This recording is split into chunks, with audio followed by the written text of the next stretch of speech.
Hello everyone, welcome back to the channel back benchers coaching. मैं हूं आपका teacher अभिषेक और आज 2 दिन के ब्रेक के बाद हम फिर से अपने सोशल साइंस को रिज्यूम कर रहे हैं। अभी तक हम इकोनॉमिक्स का मेरी तरफ से इकोनॉमिक्स का चैप्टर 1 डाला जा चुका है, अपलोड किया जा चुका है। उसी के साथ साथ हम लोगों ने पॉलिटिकल साइंस और हिस्ट्री ज्योग्राफी का भी चैप्टर 1 ख़त्म कर लिया है।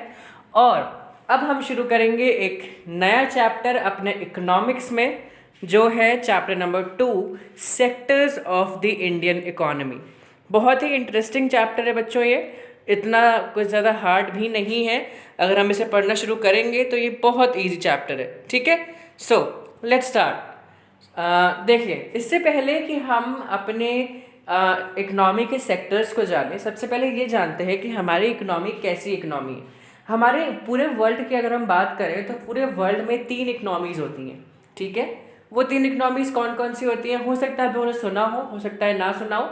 लेट मी टेल यू, जो 3 इकनॉमीज़ होती हैं, सबसे पहले होती है कैपिटलिस्ट इकनॉमी, फिर आती है सोशलिस्ट इकनॉमी, फिर आती है मिक्स्ड इकनॉमी।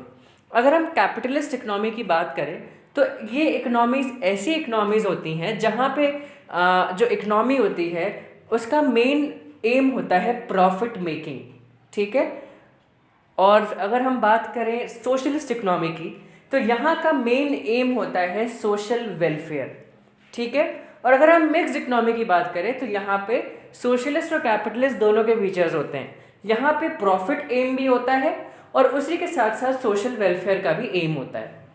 बिल्कुल इजी लैंग्वेज में अगर हम समझना चाहें तो ये इन 3 इकोनॉमीज की मेन जो है, इनका मीनिंग ये है, ठीक है। अच्छा, हमारे इंडिया जो है उसने इंडिपेंडेंस के बाद मिक्स्ड इकोनॉमिक सिस्टम को अपने अंदर लागू किया, ठीक है। क्योंकि हमारा इंडिया, आप जैसे कि जानते हैं, आप हिस्ट्री में पढ़ रहे हैं, जब आज़ाद हुआ, आप आगे पढ़ेंगे भी कि जब इंडिपेंडेंस हुई हमारे इंडिया की तो हमारे इंडिया की इकोनॉमिक कंडीशन बहुत ख़राब थी, ठीक है। हमारे इंडिया के जो रिजर्व्स थे, ठीक है, आप बोल सकते हो जो फाइनेंशियल रिजर्व्स थे बहुत लो थे, ठीक है। हमारी पूरी कंट्री ड्रेन्ड आउट हो चुकी थी बाय द कॉलोनियल्स, जिसकी वजह से हमारे इंडिया ने एक मिक्स्ड इकोनॉमिक सिस्टम को अडॉप्ट किया, जहाँ पे उनका मेन एम प्रॉफिट मेकिंग भी था और साथ ही साथ सोशल वेलफेयर भी था, ठीक है।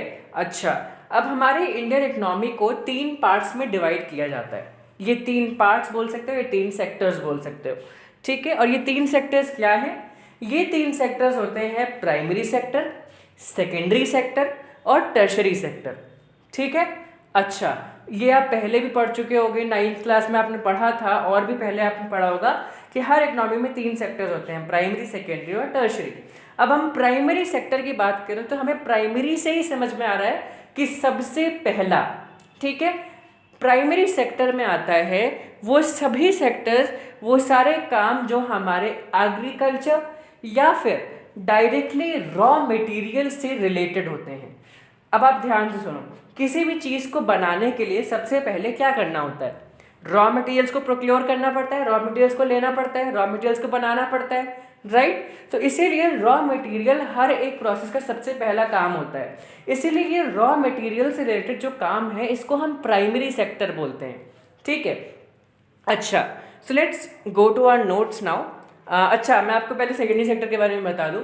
अच्छा, हम लोगों ने देख लिया कि प्राइमरी सेक्टर क्या होता है, एग्रीकल्चर और रॉ मटेरियल से रिलेटेड होता है। अब हम सेकेंडरी सेक्टर की बात करें तो सेकेंडरी सेक्टर ऐसा सेक्टर होता है जहाँ पे हम रॉ मटेरियल्स को फिनिश्ड गुड्स में ट्रांसफॉर्म करते हैं, ठीक है। इसका मतलब ये कि सेकेंडरी सेक्टर जो होता है वो मैन्युफैक्चरिंग इंडस्ट्रियल यूनिट से जुड़ा होता है। यहाँ पे हम मैन्युफैक्चर करते हैं, यहाँ पे हम किसी चीज़ को ट्रांसफॉर्म करते हैं, ठीक है, रॉ मटेरियल से फिनिश्ड गुड्स में। जैसे हम लोगों ने क्या किया, हम लोगों ने कैटल से दूध ले लिया ढेर सारा, फिर उसके बाद हम उसे अपने फैक्ट्री में लेके आए और फैक्ट्री में हमने उस दूध के अलग अलग फिनिश्ड गुड्स बनाए। जैसे हम लोगों ने चीज़ बनाई, पनीर बनाया और क्या क्या बनाया, हम लोगों ने आइसक्रीम बनाई, है ना, और भी काफ़ी चीज़ें, डेयरी प्रोडक्ट्स को बनाया। तो हम लोगों ने एज अ प्राइमरी वर्क क्या किया, सबसे पहले रॉ मटेरियल हम लोगों ने प्रोक्योर किया, फिर उसके बाद हम सेकेंडरी सेक्टर में उस काम को लेके आए, हम लोगों ने उसको ट्रांसफॉर्म किया। नेक्स्ट आता है बेटा tertiary sector. Tertiary sector is all about services. इस बात को अपने मन में बैठा लो, टर्शरी सेक्टर से रिलेशन ही है सर्विसेज से, ठीक है। टर्शरी सेक्टर का काम होता है सर्विसेज को प्रोवाइड करना, और टर्शरी सेक्टर में सबसे बड़ा जो स्पैन है, सबसे बड़ा जिसका शेयर है वो है आईटी सेक्टर, ठीक है, कंप्यूटर का सेक्टर, इंफॉर्मेशन टेक्नोलॉजी का सेक्टर। जैसा कि हम सब जानते हैं कि टर्शरी सेक्टर में जो आईटी सेक्टर है हमारे इंडिया में, कितनी रैपिड उसने ग्रोथ करी है और कितना बड़ा कंट्रीब्यूशन है उसका हमारे इंडिया की जीडीपी को बढ़ाने का, ठीक है। अच्छा, अब हम अपने नोट्स पे चलते हैं। चलिए, sectors of economic activities, there are many activities that are undertaken by directly using natural resources. For example, the cultivation of cotton, it takes place within a crop season.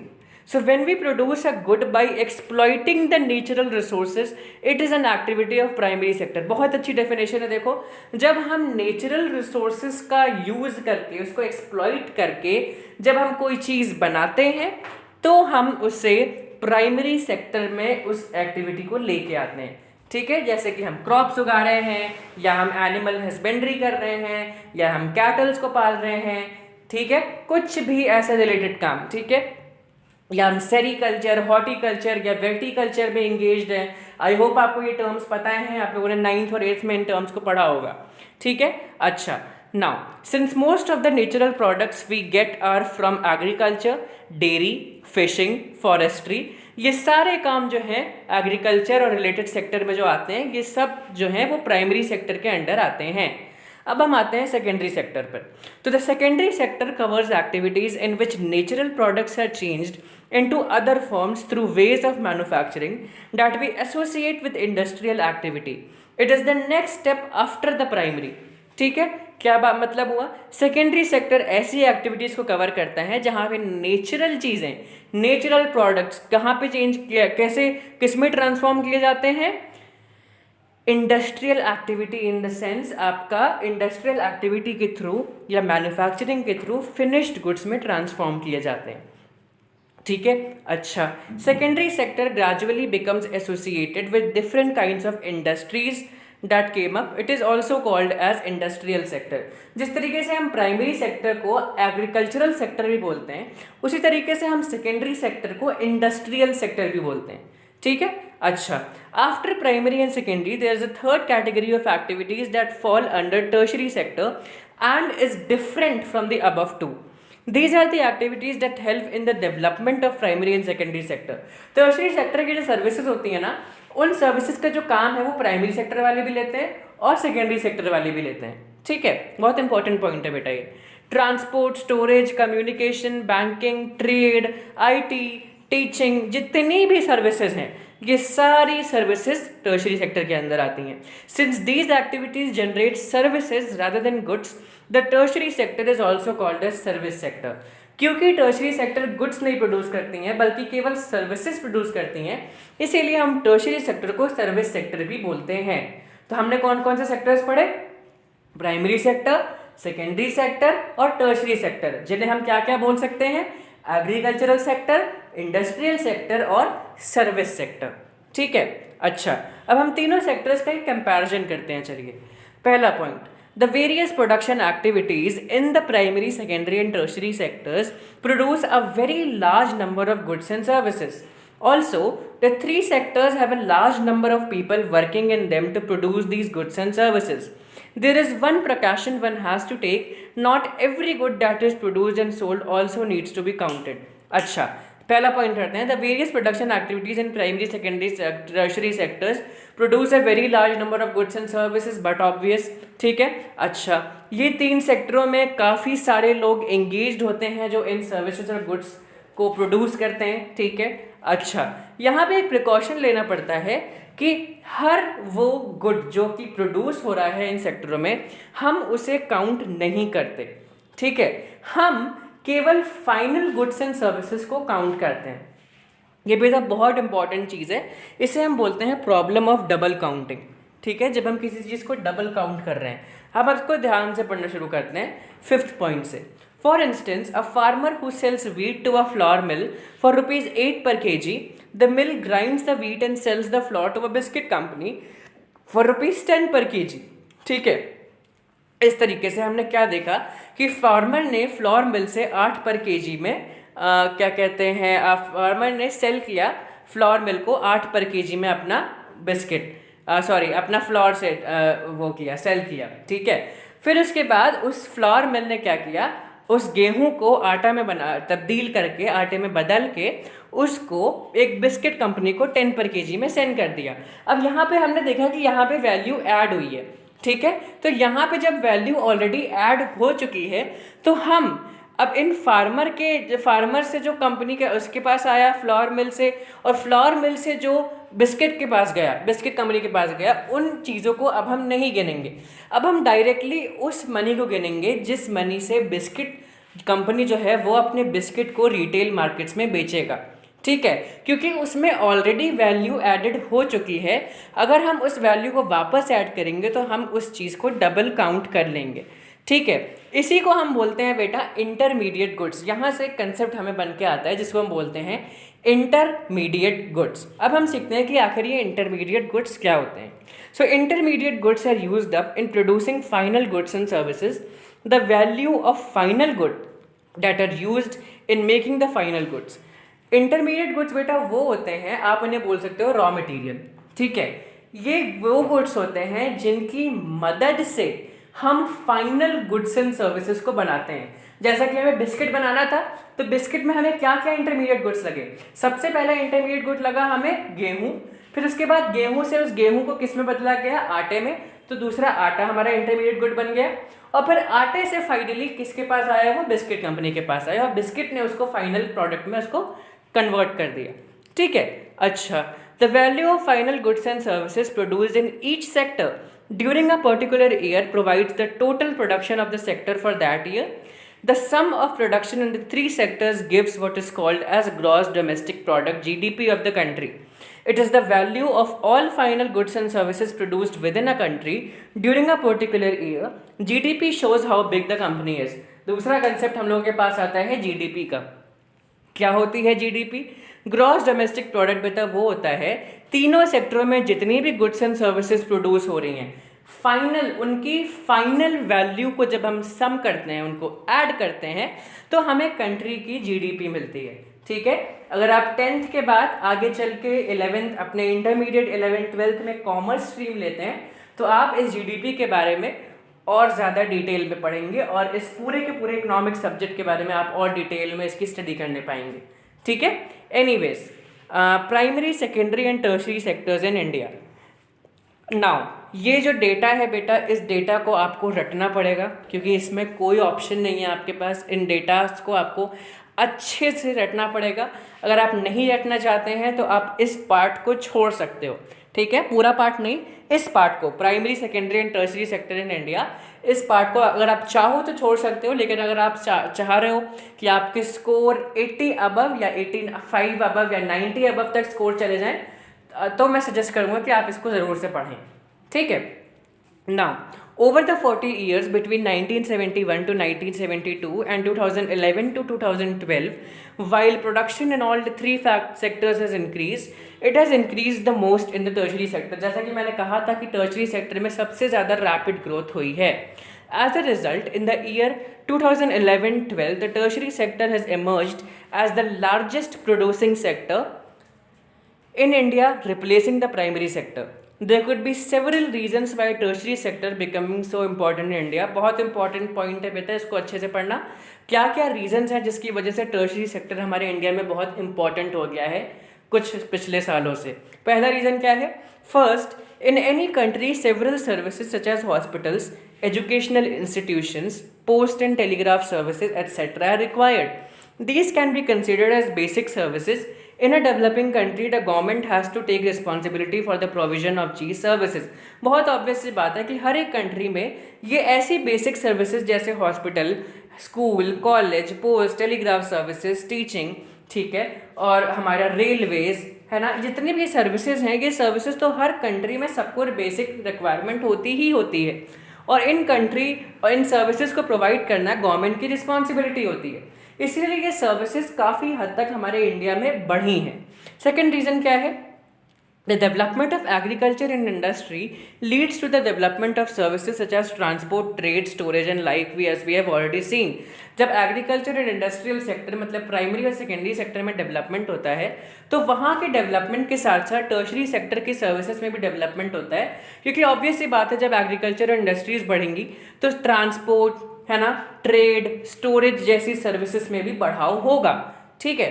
Third क्या reason है, as income level rises certain sections of people start demanding many more services like eating out, tourism, shopping, private hospitals, private school.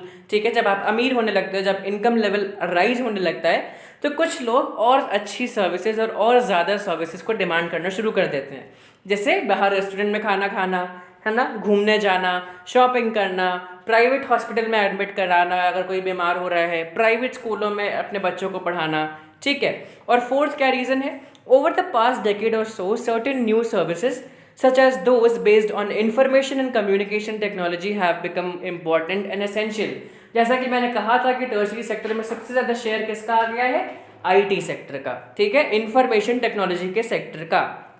Now, a remarkable fact about India is that while there has been change in the share of three sectors of the GDP, a similar shift has not taken place in employment। बहुत important चीज़ है बच्चों ये, कि हमारे India में भले ही इन सेक्टरों में चेंज आया है, इन सर्विसेज में चेंज आया है, शेयर्स में चेंज आया है कि प्राइमरी सेक्टर की इम्पोर्टेंस कम हो गई है और क्या कहते हैं टर्शरी सेक्टर की इम्पोर्टेंस ज़्यादा बढ़ गई है, शेयर्स में चेंज आया है सेक्टरों के, लेकिन एम्प्लॉयमेंट सेक्टर की अगर हम एम्प्लॉयमेंट की बात करें तो ऐसा शिफ्ट हमें एम्प्लॉयमेंट में देखने को नहीं मिल रहा। द प्रॉब्लम ऑफ अनएम्प्लॉयमेंट अभी भी हमारे इंडिया में बहुत हद तक एग्जिस्ट करती है। ठीक है। The primary sector continues to be the largest employer even now. More than half of the workers in the country are working in the primary sector, mainly in agriculture, producing only a quarter of the GDP. The secondary and tertiary sector produce 3/4 of the produce, whereas they employ less than half of the people. It means there are more people in agriculture than necessary. So even if you move a few people out, production will not be affected. In other words, workers in the agricultural sector are underemployed. The underemployment is hidden in contrast to someone who does not have a job and is clearly visible as unemployment. Hence, it is called as disguised unemployment.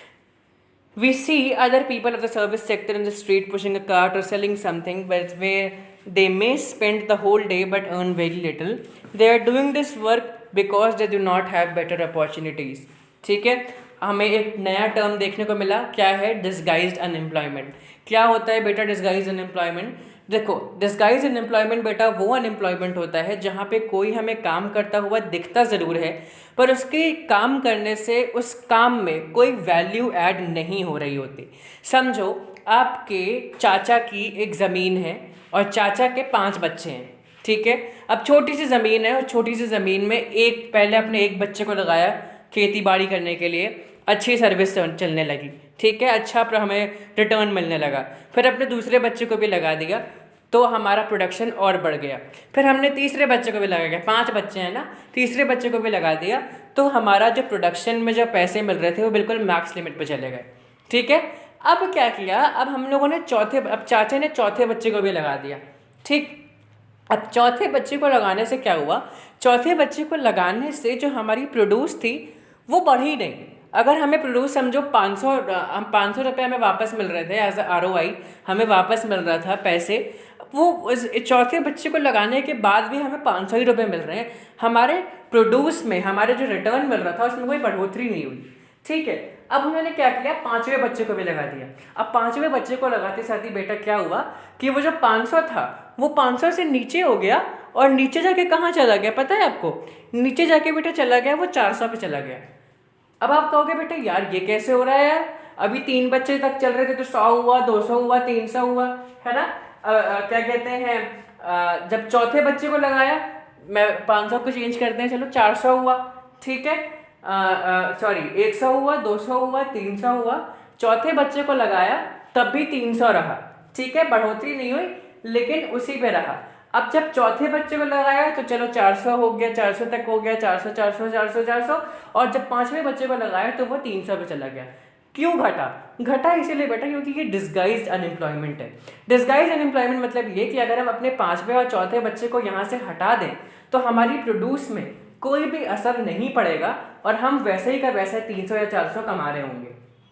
ठीक है, इसीलिए वो चौथे और 5वां बच्चा काम करता हुआ दिख तो रहा है लेकिन उसके काम से कोई भी काम में वैल्यू ऐड नहीं हो रही। ठीक है, इसको हम कहते हैं डिस्गाइज्ड अनएम्प्लॉयमेंट, मतलब वो एक तरीके का हिडन अनएम्प्लॉयमेंट है, वो एम्प्लॉयड होते हुए भी अनएम्प्लॉयड है। बात समझ में आई? इसको हम और डिटेल में पढ़ेंगे अपने अगले पार्ट में। ठीक है, आज के लिए बस इतना ही। Thank you very much and I hope आप अपनी पढ़ाई कर रहे होगे, पढ़ाई आपने शुरू कर दी होगी। मैं लेक्चर्स अपलोड करता जा रहा हूँ, आप लेक्चर्स को करेंट देखते जाएं। कोई भी डाउट, कोई भी क्वेरी हो तो you are most welcome to ask them either on the comment section in the YouTube और इन आवर इंस्टा हैंडल। हमारे इंस्टा पे हैंडल है backbencherscoaching_13। हमें ज़रूर से फॉलो करें। हमारे यूट्यूब पे भी लाइक शेयर सब्सक्राइब करना मत भूलिए, बेल आइकन को भी प्रेस करना मत भूलिएगा ताकि हर न्यू वीडियो का अपडेट आपको जल्द से जल्द मिल सके। ठीक है, आज के लिए इतना ही। Thank you very much.